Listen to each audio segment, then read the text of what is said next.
FIFA world কাপের group draw যখন হয়েছিল অনেকেই বলেছিল যে আর্জেন্টিনা অনেক সহজ গ্রুপে, প্যানিকটা বা রিউমারটা সরানো হয়েছিল আর্জেন্টিনা খুব সহজেই গ্রুপ পর্ব পার করে পরের রাউন্ডে চলে যাবে, কারণ আর্জেন্টিনার প্রতিপক্ষগুলো অন্যান্য দলের থেকে অনেক সহজ। এই কথাটা জেনে নিই, আর্জেন্টিনার গ্রুপে থাকা আলজেরিয়া প্রস্তুতি ম্যাচে নেদারল্যান্ডকে হারিয়ে দিয়েছে। বিশ্বকাপের আর মাত্র 8 দিন বাকি।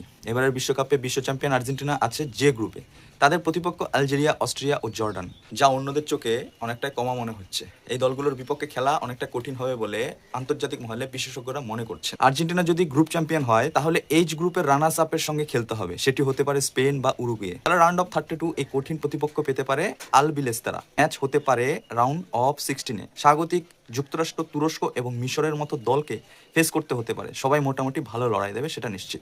আর্জেন্টিনার মূল পরীক্ষা হবে কোয়ার্টার ফাইনালে, সেখানে কিন্তু পর্তুগাল বা কলম্বিয়ার সাথে দেখা হতে পারে। যারা ক্রিস্টিয়ানো রোনালদো, মেসির দৈরথ দেখতে চান তারা কিন্তু এই ম্যাচটার জন্য অপেক্ষা করতে পারেন। দিন শেষে আর্জেন্টিনার দলটির ঐক্যই তাদের মূল চাবিকাঠি। স্ক্যালোনি দলটিকে এমন একটি জায়গায় নিয়ে গেছেন যেখানে তারা নিজেদের দিনে যে কোনো দলকে হারাতে পারে, কারণ আমরা বিশ্বাস করি আমাদের প্রতিপক্ষ সবাই শক্তিশালী, কমা বলে কোনো দল হয় না।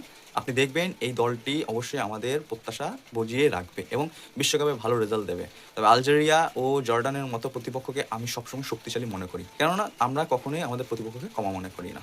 Vamos Argentina.